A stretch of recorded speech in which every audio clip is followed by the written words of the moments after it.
You've entered a space where silence speaks, and words carry weight. This is Lazy Readers. Timeless stories for curious minds. In the penal colony. "It's a peculiar apparatus," said the officer to the traveller, gazing with a certain admiration at the device with which he was, of course, thoroughly familiar. It appeared that the traveller had responded to the invitation of the commandant only out of politeness when he had been invited to attend the execution of a soldier condemned for disobeying and insulting his superior. Of course, interest in the execution was not very high, not even in the penal colony itself.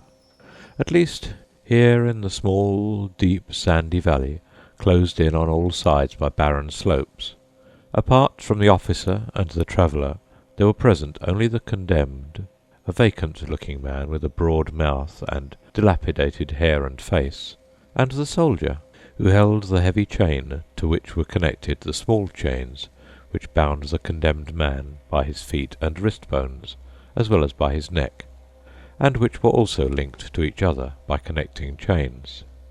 The condemned man had an expression of such dog-like resignation that it looked as if one could set him free to roam around the slopes, and would only have to whistle at the start of the execution for him to return.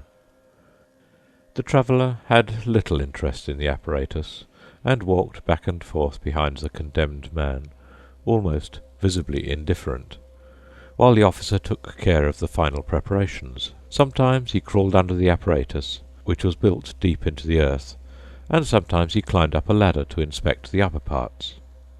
These were really jobs which could have been left to a mechanic, but the officer carried them out with great enthusiasm, maybe because he was particularly fond of this apparatus, or maybe because there was some other reason why one could not trust the work to anyone else. "It's all ready now," he finally cried, and climbed back down the ladder. He was unusually tired, breathing with his mouth wide open, and he had pushed 2 fine ladies' handkerchiefs under the collar of his uniform. "These uniforms are really too heavy for the tropics," the traveller said, instead of asking some questions about the apparatus as the officer had expected. "That's true," said the officer. He washed the oil and grease from his dirty hands in a bucket of water standing ready. "But they mean home, and we don't want to lose our homeland. Now, have a look at this apparatus," he added immediately, drying his hands with a towel and pointing to the device. "Up to this point, I had to do some work by hand, but from now on the apparatus should work entirely on its own." The traveller nodded and followed the officer. The latter tried to protect himself against all eventualities by saying, "Of course, breakdowns do happen. I really hope none will occur today, but we must be prepared for it. The apparatus is supposed to keep going for 12 hours without interruption, but if any breakdowns do occur, they'll only be very minor, and we'll deal with them right away. Don't you want to sit down?" he asked finally, as he pulled out a chair from a pile of cane chairs, and offered it to the traveller. The latter could not refuse. He sat on the edge of the pit, into which he cast a fleeting glance. It was not very deep. On one side of the hole the piled earth was heaped up into a wall. On the other side stood the apparatus. "I don't know," the officer said, "whether the commandant has already explained the apparatus to you." The traveller made a vague gesture with his hand. That was good enough for the officer, for now he could explain the apparatus himself. "This apparatus," he said, grasping a connecting rod and leaning against it, "is our previous commandant's invention. I also worked with him on the very first tests, and took part in all the work right up to its completion. However, the credit for the invention belongs to him alone. Have you heard of our previous commandant? No? Well, I'm not claiming too much when I say that the organization of the entire penal colony is his work. We, his friends, already knew at the time of his death that the administration of the colony was so self-contained that, even if his successor had 1,000 new plans in mind, he would not be able to alter anything of the old plan, at least not for several years. And our prediction has held.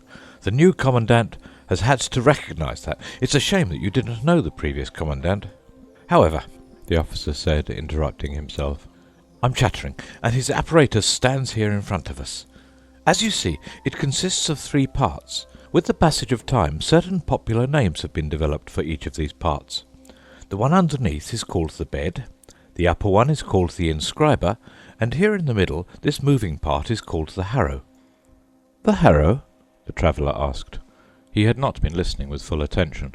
The sun was excessively strong, trapped in the shadowless valley, and one could hardly collect one's thoughts.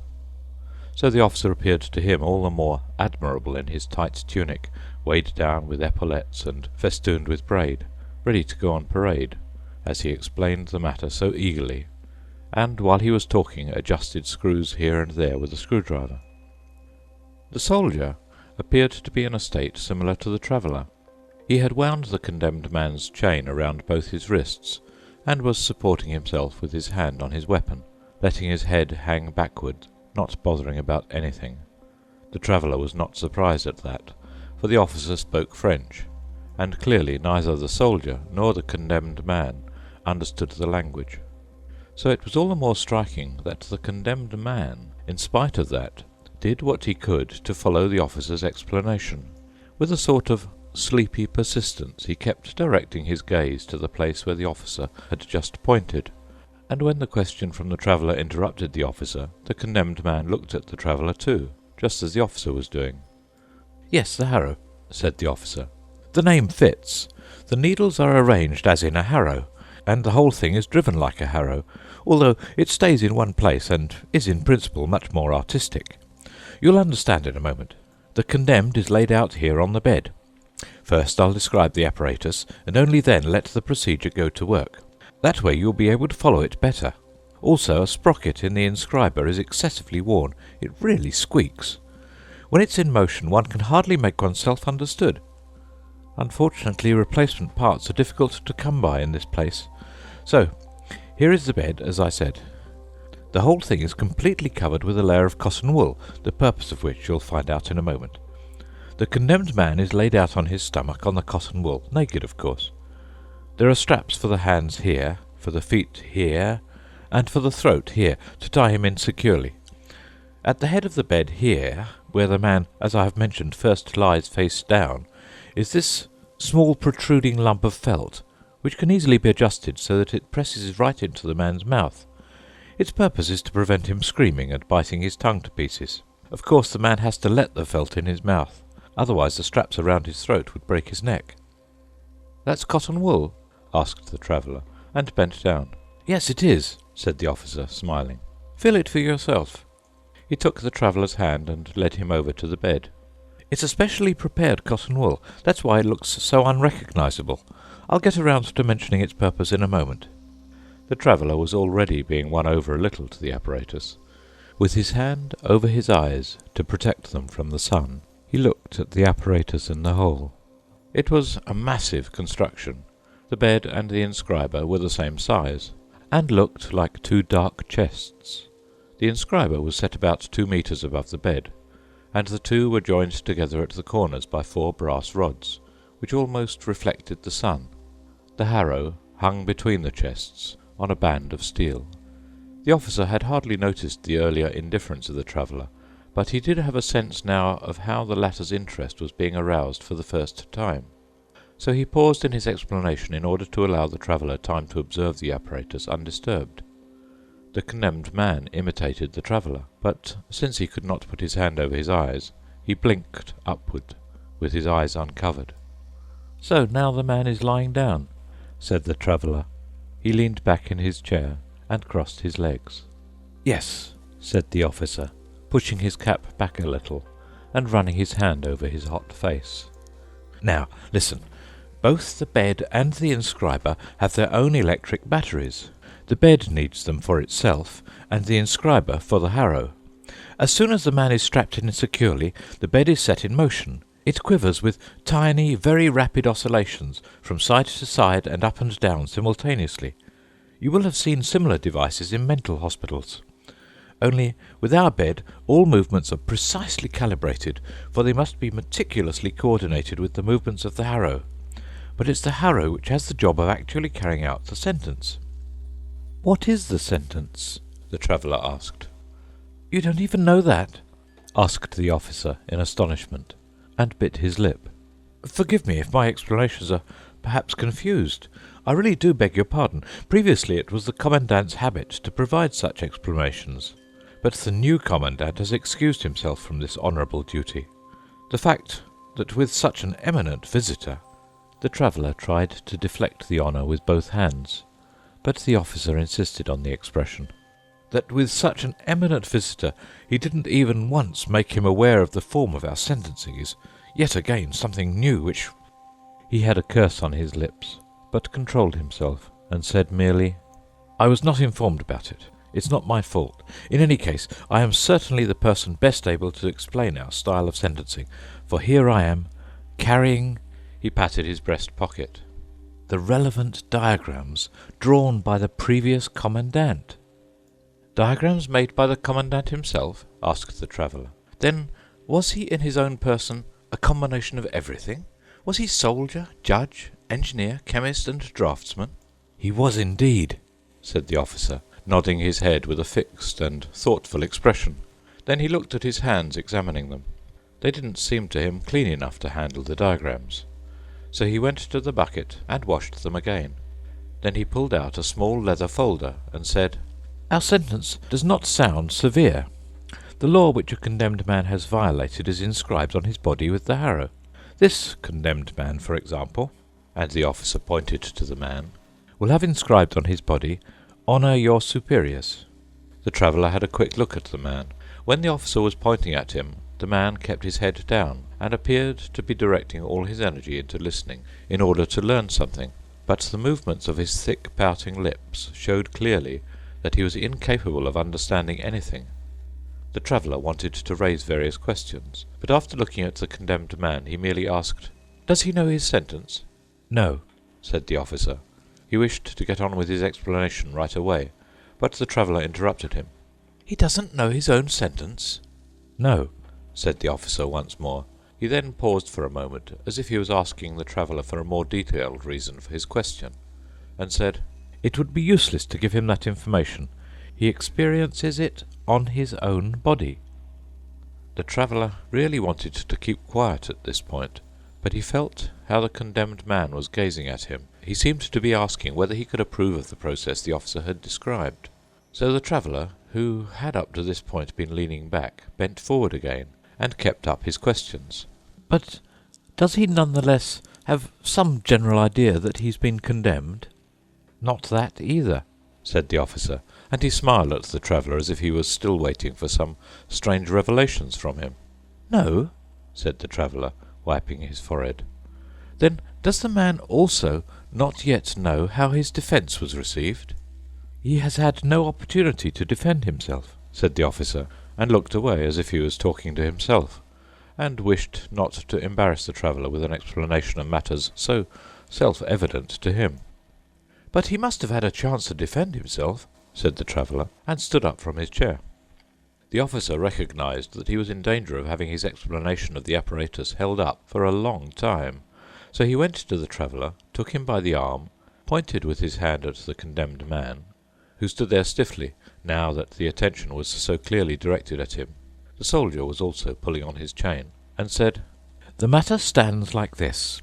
Here in the penal colony I have been appointed judge, in spite of my youth, for I stood at the side of our old commandant in all matters of punishment, and I also know the most about the apparatus.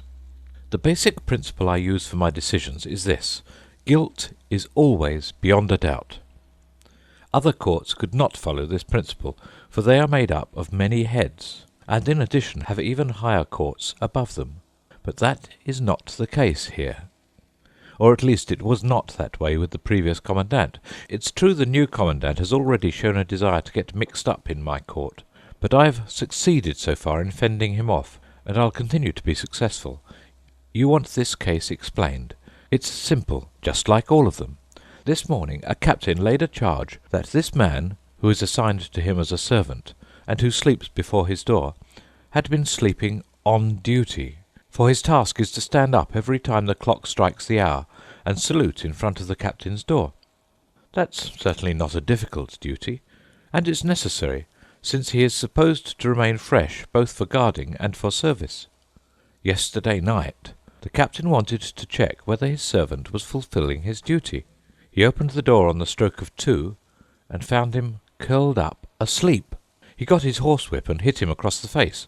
Now, instead of standing up and begging for forgiveness, the man grabbed his master by the legs, shook him, and cried out, "Throw away that whip or I'll eat you up."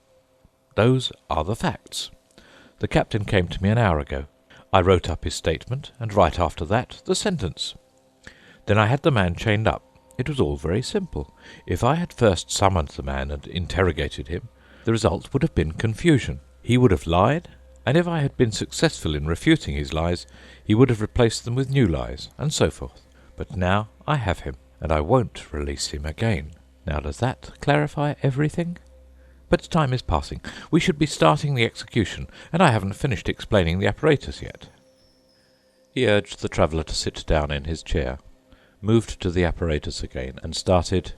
As you see, the shape of the harrow corresponds to the shape of a man. This is the harrow for the upper body, and here are the harrows for the legs. This small cutter is the only one designated for the head. Is that clear to you? He leaned forward to the traveller in a friendly way, ready to give the most comprehensive explanation. The traveller looked at the harrow with a wrinkled frown. The information about the judicial procedures had not satisfied him. However, he had to tell himself that here it was a matter of a penal colony, that in this place special regulations were necessary, and that one had to give precedence to military measures right down to the last detail. Beyond that, however, he had some hopes in the new commandant, who obviously, although slowly, was intending to introduce a new procedure which the limited understanding of this officer could not cope with. Following this train of thought, the traveller asked, "Will the commandant be present at the execution?" "That is not certain," said the officer, embarrassingly affected by the sudden question, and his friendly expression made a grimace. "That's why we need to hurry up. As much as I regret the fact, I'll have to make my explanation even shorter, but tomorrow, once the apparatus is clean again, the fact that it gets so very dirty is its only fault, I could add a detailed explanation. So now, only the most important things. When the man is lying on the bed and it starts quivering, the harrow sinks onto the body. It positions itself automatically in such a way that it touches the body only lightly with the needle tips. Once the machine is set in this position, the steel cable tightens up into a rod, and now the performance begins. Someone who is not an initiate sees no external difference among the punishments. The harrow seems to do its work uniformly. As it quivers, it sticks the tips of its needles into the body, which is also vibrating from the movement of the bed. Now, to enable someone to check on how the sentence is being carried out, the harrow is made of glass. That gave rise to certain technical difficulties with fastening the needles securely, but after several attempts we were successful. We didn't spare any efforts.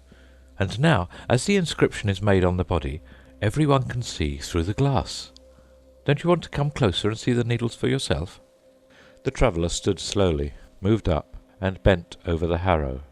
"You see," the officer said, "two sorts of needles in a multiple arrangement. Each long needle has a short one next to it.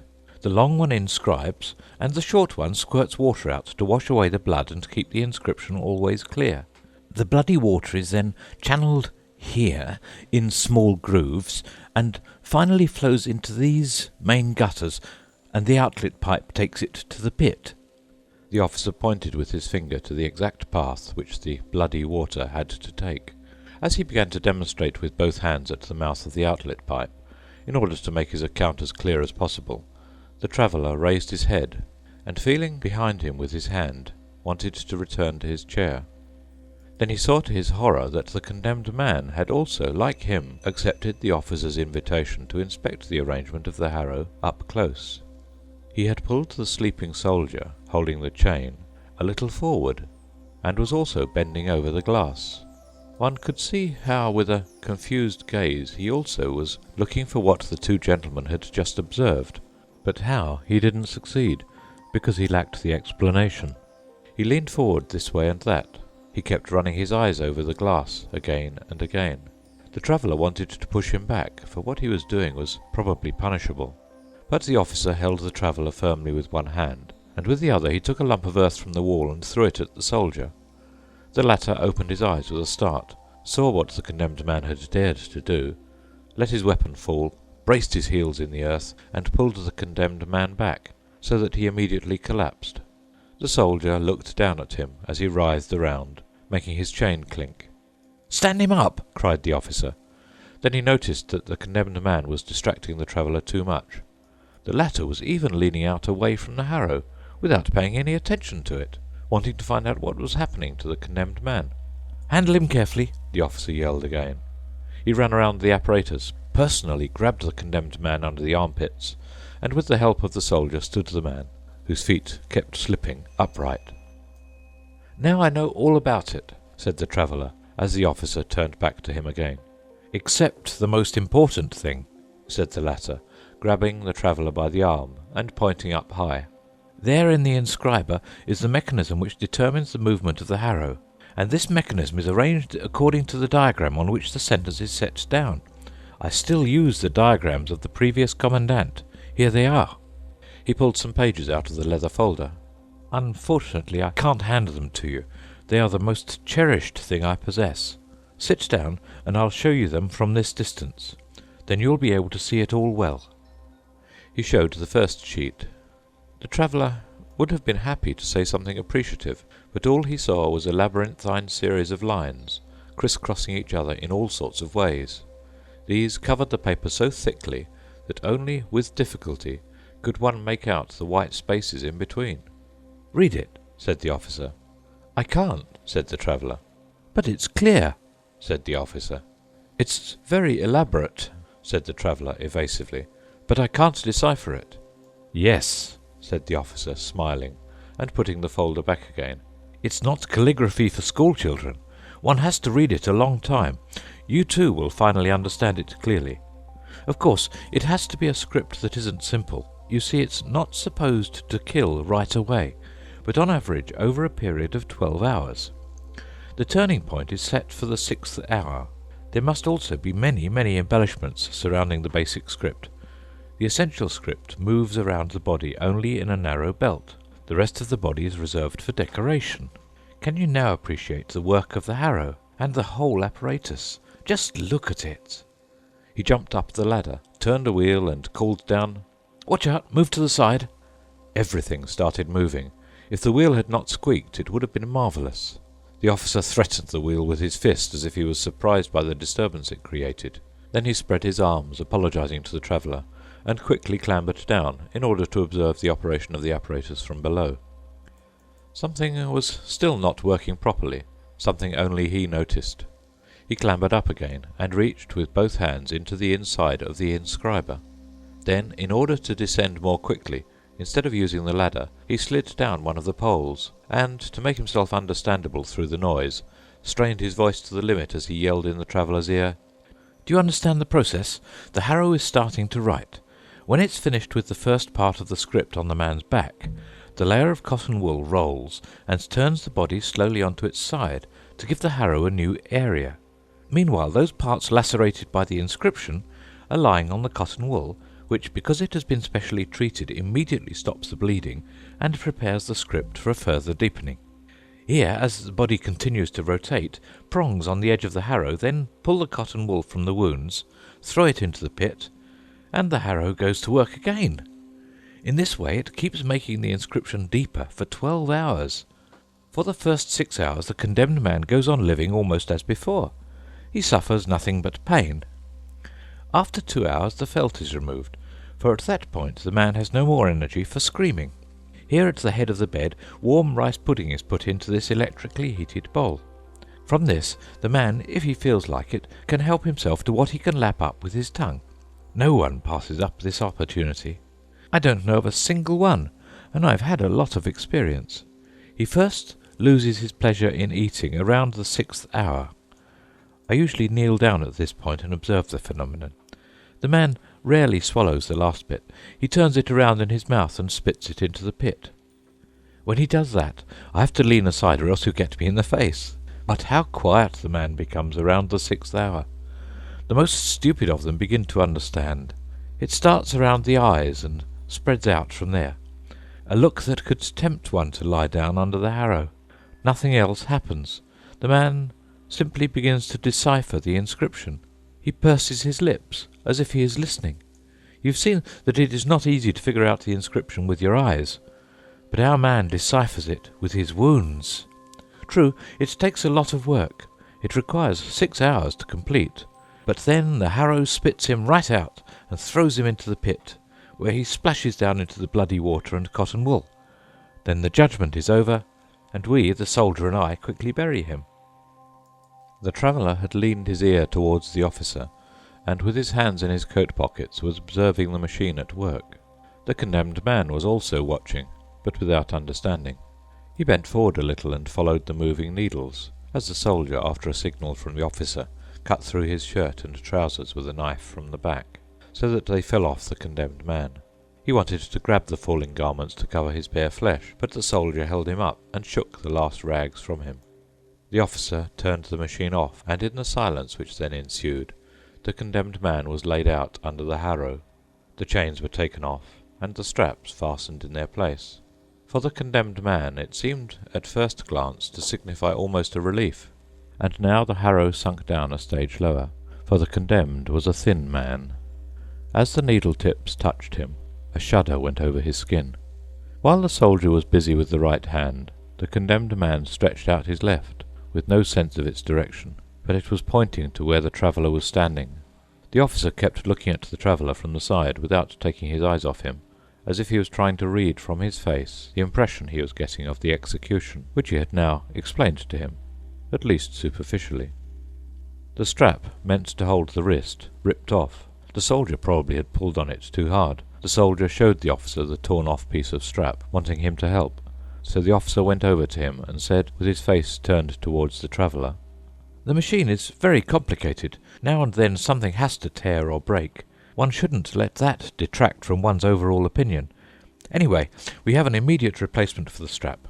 I'll use a chain, even though that will affect the sensitivity of the movement for the right arm." And while he put the chain in place, he kept talking.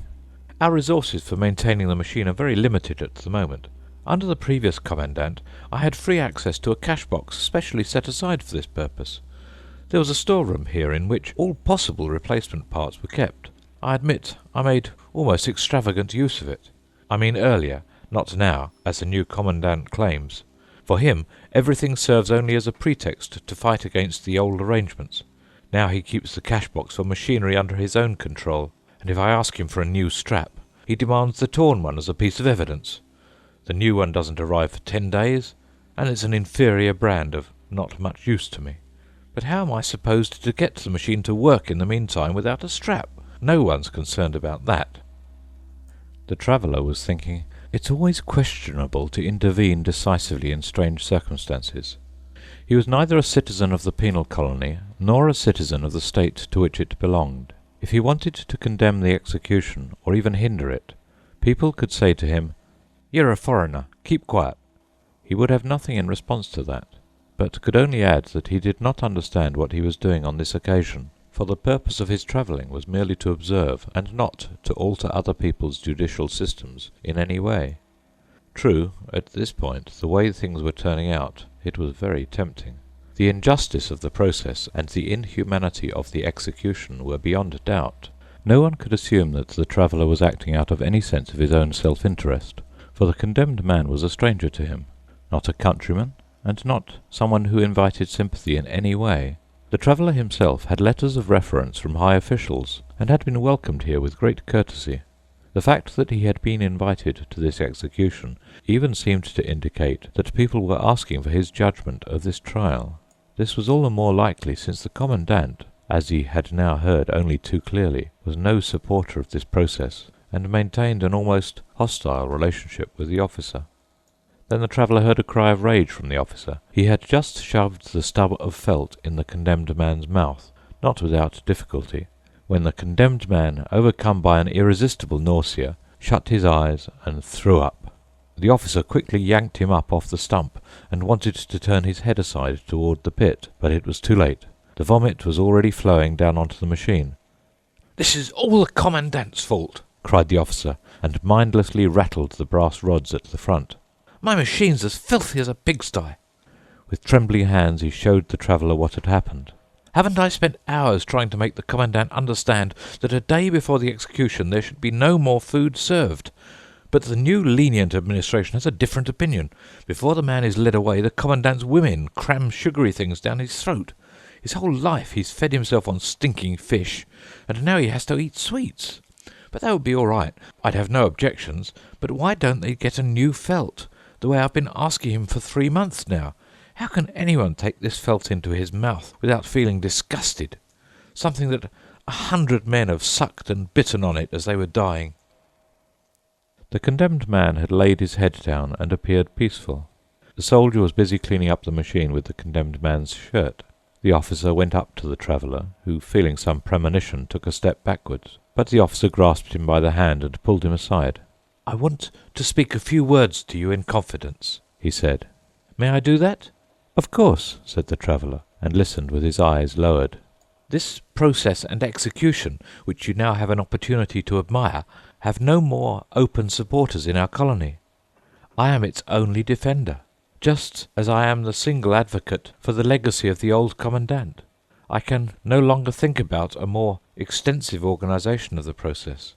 I'm using all my powers to maintain what there is at present. When the old Commandant was alive, the colony was full of his supporters. I have something of the old Commandant's power of persuasion, but I completely lack his power, and as a result the supporters have gone into hiding. There are still a lot of them, but no one admits to it. If you go into a tea-house today, that is to say, on a day of execution, and keep your ears open, perhaps you'll hear nothing but ambiguous remarks. They are all supporters, but under the present Commandant, considering his present views, they are totally useless to me. And now I'm asking you, should such a life's work," he pointed to the machine, "come to nothing because of this Commandant and the women influencing him? Should people let that happen? Even if one is a foreigner, and only on our island for a couple of days? But there's no time to lose. People are already preparing something against my judicial proceedings. Discussions are already taking place in the Commandant's headquarters, to which I am not invited. Even your visit today seems to me typical of the whole situation. People are cowards, and send you out, a foreigner. You should have seen the executions in earlier days. The entire valley was overflowing with people, even a day before the execution. They all came merely to watch. Early in the morning the Commandant appeared with his women. Fanfares woke up the entire campsite. I delivered the news that everything was ready. The whole society, and every high official had to attend, arranged itself around the machine. This pile of cane chairs is a sorry leftover from that time. The machine was freshly cleaned and glowed. For almost every execution I had new replacement parts. In front of hundreds of eyes, all the spectators stood on tiptoe right up to the hills there. The condemned man was laid down under the harrow by the Commandant himself. What nowadays is done by a common soldier was then my work as the senior judge, and it was an honour for me. And then the execution began. No discordant note disturbed the work of the machine. Many people did not look any more at all, but lay down with closed eyes in the sand. They all knew. Now justice was being carried out. In silence people listened to nothing but the groans of the condemned man, muffled by the felt. These days the machine no longer manages to squeeze a strong groan out of the condemned man, something the felt is not capable of smothering. But back then the needles which made the inscription dripped a caustic liquid, which we're not permitted to use any more today. Well, then came the 6th hour. It was impossible to grant all the requests people made to be allowed to watch from up close. The Commandant, in his wisdom, arranged that the children should be taken care of before all the rest. Naturally, I was always allowed to stand close by because of my official position. Often I crouched down there with 2 small children in my arms, on my right and left. How we all took in the expression of transfiguration on the martyred face. How we held our cheeks in the glow of this justice, finally attained and already passing away. What times we had, my friend! The officer had obviously forgotten who was standing in front of him. He had put his arm around the traveller and laid his head on his shoulder. The traveller was extremely embarrassed.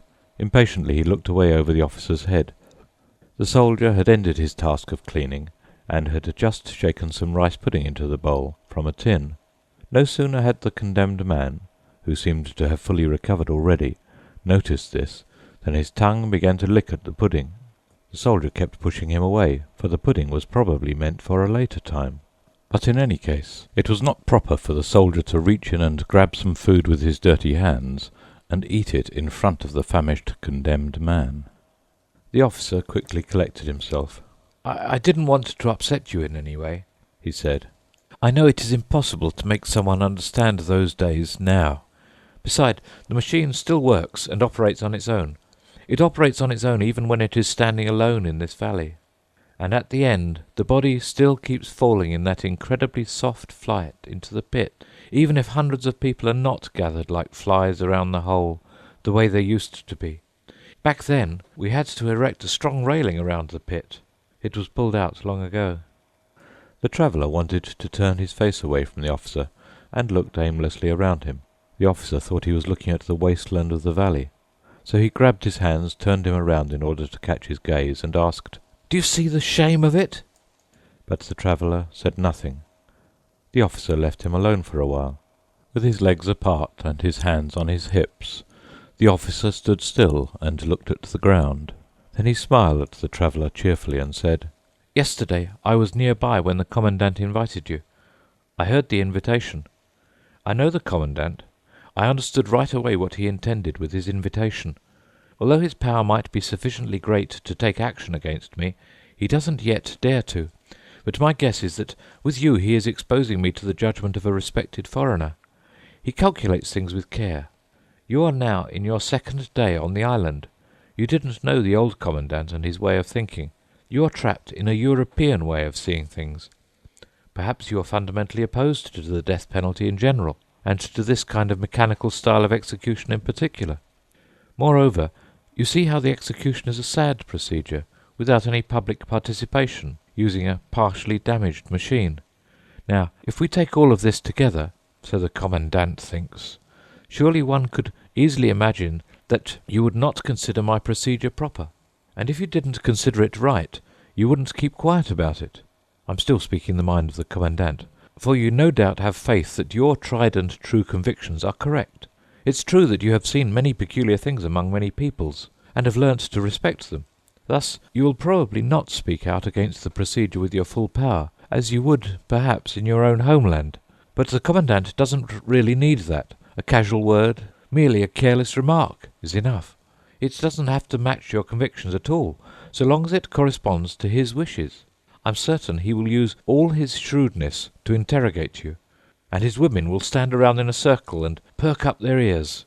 You will say something like, "Among us the judicial procedures are different," or "With us the accused is questioned before the verdict," or "We had torture only in the Middle Ages." For you these observations appear as correct as they are self-evident, innocent remarks which do not impugn my procedure. But how will the commandant take them? I see him, our excellent commandant, the way he immediately pushes his stool aside and hurries out to the balcony. I see his women, how they stream after him. I hear his voice. The women call it a thunder voice. And now he's speaking. A great Western explorer who has been commissioned to inspect judicial procedures in all countries has just said that our process based on old customs is inhuman. After the verdict of such a personality, it is of course no longer possible for me to tolerate this procedure. So from this day on I am ordering... and so forth. You want to intervene. You didn't say what he is reporting. You didn't call my procedure inhuman. By contrast, in keeping with your deep insight, you consider it most humane and most worthy of human beings. You also admire this machinery, but it is too late. You don't even go onto the balcony, which is already filled with women. You want to attract attention. You want to cry out. But a lady's hand is covering your mouth, and I and the old commandant's works are lost. The traveller had to suppress a smile, so the work which he had considered so difficult was easy. He said evasively, "You're exaggerating my influence. The commandant has read my letters of recommendation. He knows that I'm no expert in judicial processes. If I were to express an opinion, it would be that of a lay person, no more significant than the opinion of anyone else, and in any case far less significant than the opinion of the commandant, who, as I understand it, has very extensive powers in this penal colony. If his views of this procedure are as definite as you think they are, then I'm afraid the time has come for this procedure to end, without any need for my humble opinion. Did the officer understand by now? No, he did not yet get it. He shook his head vigorously, briefly looked back at the condemned man and the soldier, who both flinched and stopped eating the rice, went up really close to the traveller, without looking into his face, but gazing at parts of his jacket, and said more gently than before, "You don't know the Commandant. Where he and all of us are concerned, you are, forgive the expression, to a certain extent innocent. Your influence, believe me, cannot be overestimated. In fact, I was blissfully happy when I heard that you were to be present at the execution by yourself.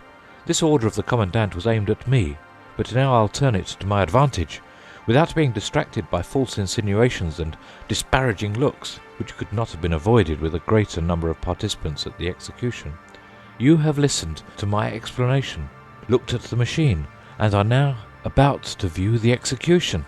Your verdict is no doubt already fixed. If some small uncertainties remain, witnessing the execution will remove them. And now I am asking you, help me with the Commandant."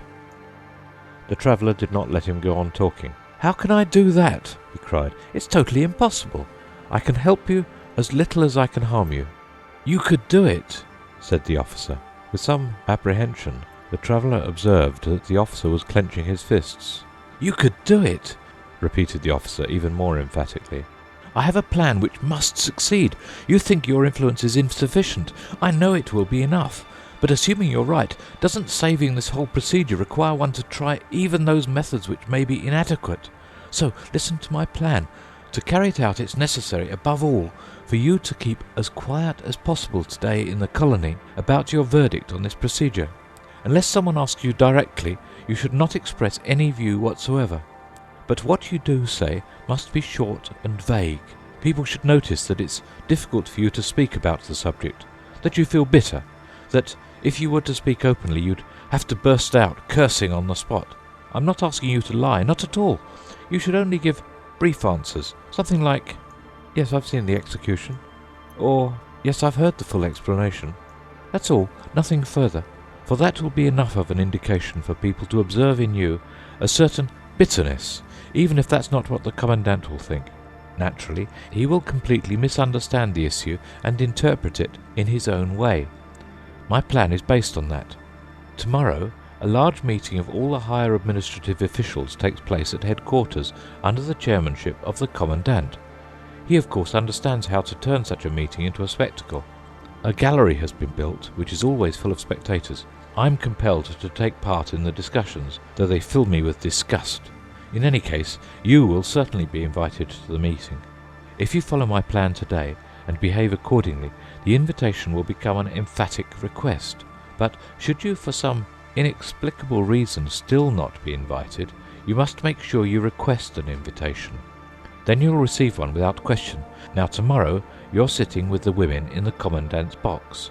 With frequent upward glances he reassures himself that you are there.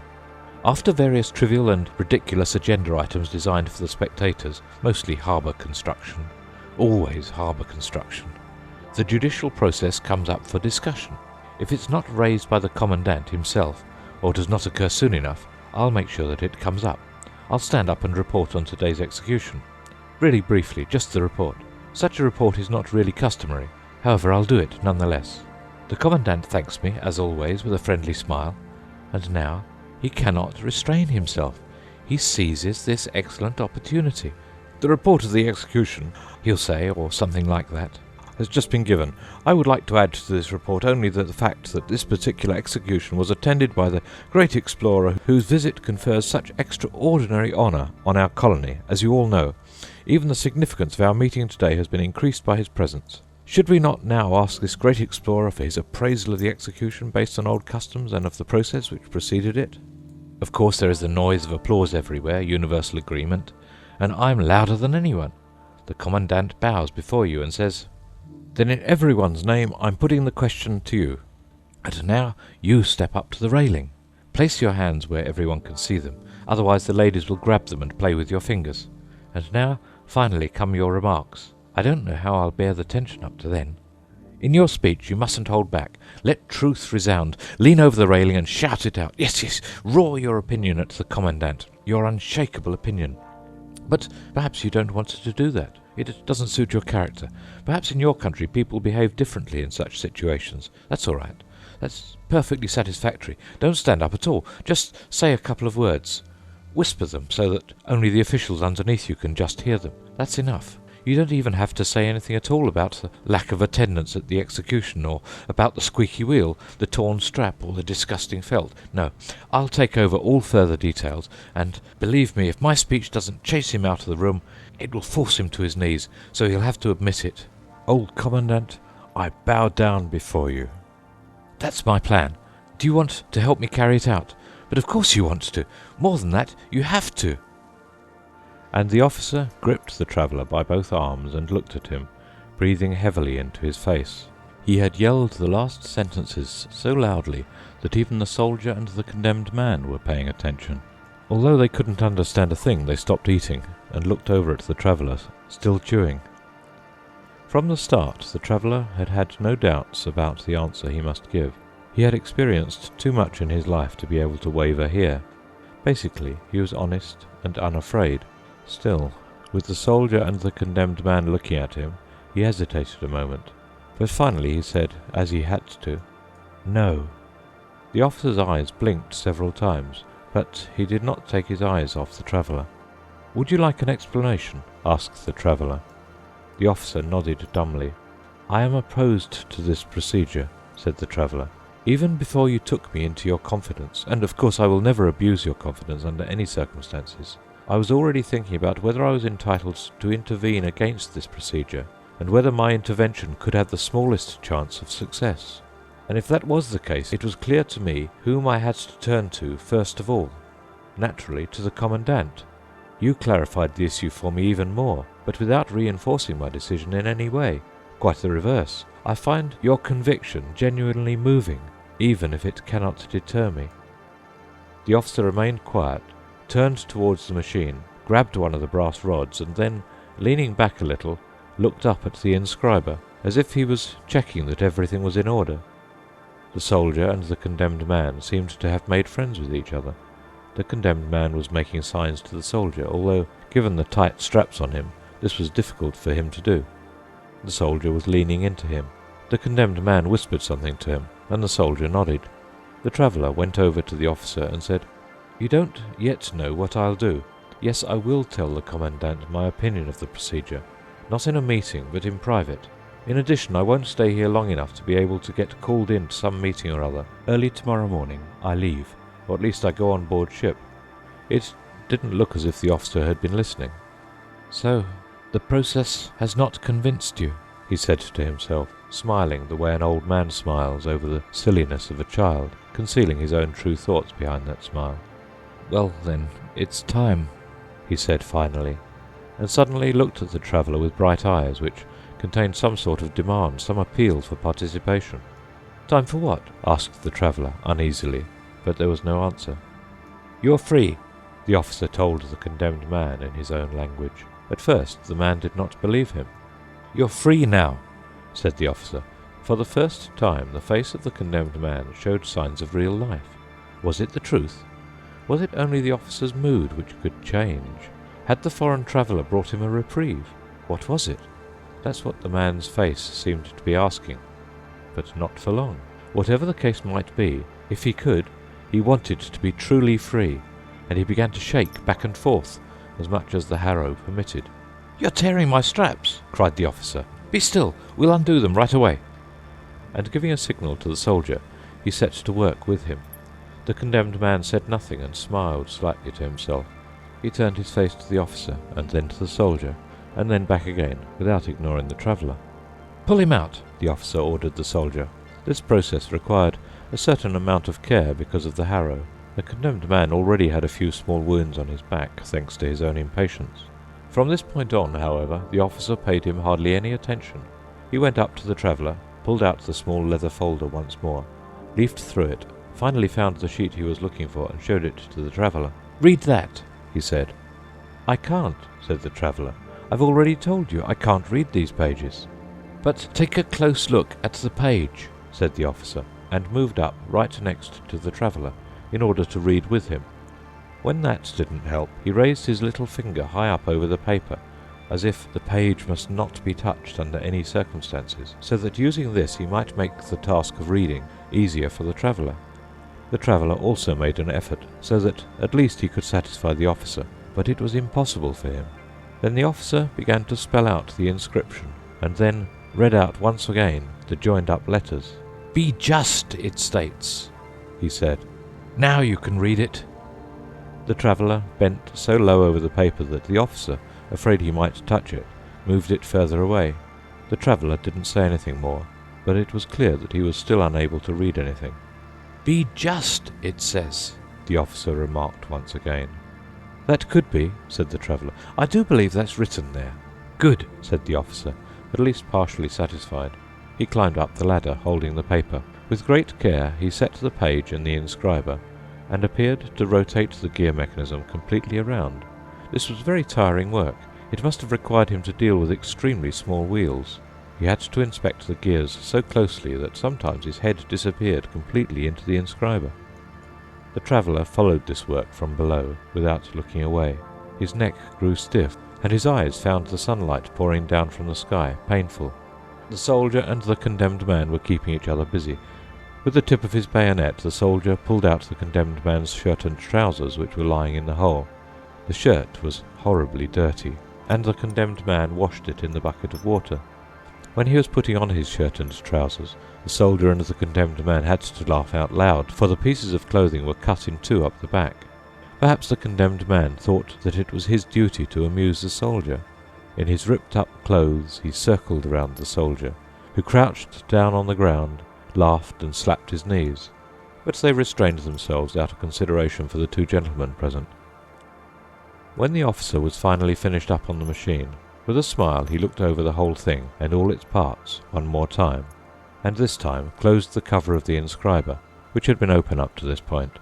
He climbed down, looked into the hole and then at the condemned man, observed with satisfaction that he had pulled out his clothes, then went to the bucket of water to wash his hands, recognized too late that it was disgustingly dirty, and was upset that now he couldn't wash his hands. Finally he pushed them into the sand. This option didn't satisfy him, but he had to do what he could in the circumstances. Then he stood up and began to unbutton the coat of his uniform. As he did this, the two ladies' handkerchiefs, which he had pushed into the back of his collar, fell into his hands. "Here, you have your handkerchiefs," he said, and threw them over to the condemned man. And to the traveller he said by way of an explanation, "Presents from the ladies." In spite of the obvious speed with which he took off the coat of his uniform, and then undressed himself completely, he handled each piece of clothing very carefully, even running his fingers over the silver braids on his tunic with special care, and shaking a tassel into place. But in great contrast to this care, as soon as he was finished handling an article of clothing, he immediately flung it angrily into the hole. The last items he had left were his short sword and its harness. He pulled the sword out of its scabbard, broke it into pieces, gathered up everything, the pieces of his sword, the scabbard, and the harness, and threw them away so forcefully that they rattled against each other down in the pit. Now he stood there naked. The traveller bit his lip and said nothing, for he was aware what would happen, but he had no right to hinder the officer in any way. If the judicial process to which the officer clung was really so close to the point of being cancelled, perhaps as a result of the intervention of the traveller, something to which he for his part felt duty-bound, then the officer was now acting in a completely correct manner. In his place the traveller would not have acted any differently. The soldier and the condemned man at first didn't understand a thing. To begin with, they didn't look, not even once. The condemned man was extremely happy to get the handkerchiefs back, but he couldn't enjoy them very long, for the soldier snatched them from him with a quick grab, which he had not anticipated. The condemned man then tried to pull the handkerchiefs out from the soldier's belt, where he had put them for safe keeping, but the soldier was too wary, so they were fighting half in jest. Only when the officer was fully naked did they start to pay attention. The condemned man especially seemed to be struck by a premonition of some sort of significant transformation. What had happened to him was now taking place with the officer. Perhaps this time the procedure would play itself out to its conclusion. The foreign traveller had probably given the order, so that was revenge. Without having suffered all the way to the end himself, nonetheless, he would be completely revenged. A wide, silent laugh now appeared on his face, and did not go away. The officer, however, had turned towards the machine. If, earlier on, it had already become clear that he understood the machine thoroughly, one might well get alarmed now at the way he handled it and how it obeyed. He only had to bring his hand near the harrow for it to rise and sink several times, until it had reached the correct position to make room for him. He only had to grasp the bed by the edges, and it already began to quiver. The stump of felt moved up to his mouth. One could see how the officer really didn't want to accept it, but his hesitation was only momentary. He immediately submitted and took it in. Everything was ready, except that the straps still hung down on the sides, but they were clearly unnecessary. The officer did not have to be strapped down. When the condemned man saw the loose straps, he thought the execution would be incomplete unless they were fastened. He waved eagerly to the soldier, and they ran over to strap in the officer. The latter had already stuck out his foot to kick the crank designed to set the inscriber in motion. Then he saw the two men coming, so he pulled his foot back and let himself be strapped in. But now he could no longer reach the crank. Neither the soldier nor the condemned man would find it, and the traveller was determined not to touch it. But that was unnecessary. Hardly were the straps attached when the machine already started working. The bed quivered, the needles danced on his skin, and the harrow swung up and down. The traveller had already been staring for some time before he remembered that a wheel in the inscriber was supposed to squeak, but everything was quiet, without the slightest audible hum. Because of its silent working, the machine did not really attract attention. The traveller looked over at the soldier and the condemned man. The condemned man was the livelier of the two. Everything in the machine interested him. At times he bent down. At other times he stretched up, all the time pointing with his forefinger in order to show something to the soldier. For the traveller it was embarrassing. He was determined to remain here until the end, but he could no longer endure the sight of the two men. "Go home," he said. The soldier might have been ready to do that, but the condemned man took the order as a direct punishment. With his hands folded, he begged and pleaded to be allowed to stay there, and when the traveller shook his head and was unwilling to give in, he even knelt down. Seeing that orders were of no help here, the traveller wanted to go over and chase the two away. Then he heard a noise from up in the inscriber. He looked up. So was the gear wheel going out of alignment? But it was something else. The lid on the inscriber was lifting up slowly. Then it fell completely open. The teeth of a cogwheel were exposed and lifted up. Soon the entire wheel appeared. It was as if some huge force was compressing the inscriber, so that there was no longer sufficient room for this wheel. The wheel rolled all the way to the edge of the inscriber, fell down, rolled upright a bit in the sand, and then fell over and lay still. But already, up on the inscriber, another gear wheel was moving upward. Several others followed, large ones, small ones hard to distinguish. With each of them, the same thing happened. One kept thinking that now the inscriber must surely be empty, but then a new cluster with lots of parts would move up, fall down, roll in the sand, and lie still. With all this going on, the condemned man totally forgot the traveller's order. The gear wheels completely delighted him. He kept wanting to grab one, and at the same time he was urging the soldier to help him. But he kept pulling his hand back, startled, for immediately another wheel followed, which, at least in its initial rolling, surprised him. The traveller, by contrast, was very upset. Obviously the machine was breaking up. Its quiet operation had been an illusion. He felt as if he had to look after the officer, now that the latter could no longer look after himself.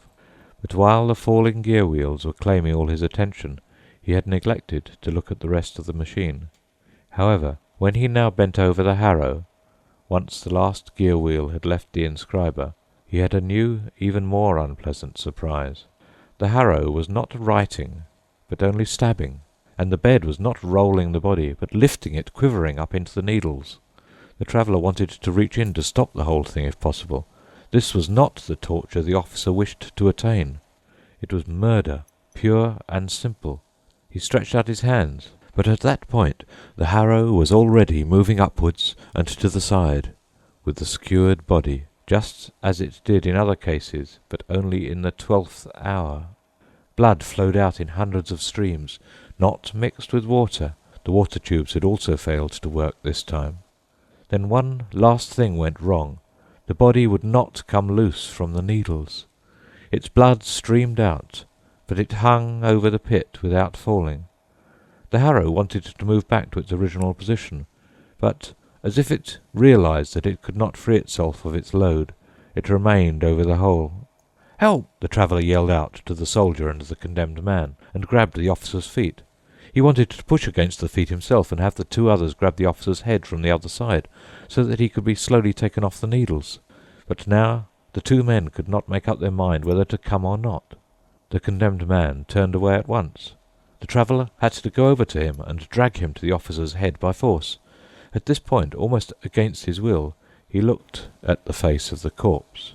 It was as it had been in his life. He could discover no sign of the promised transfiguration.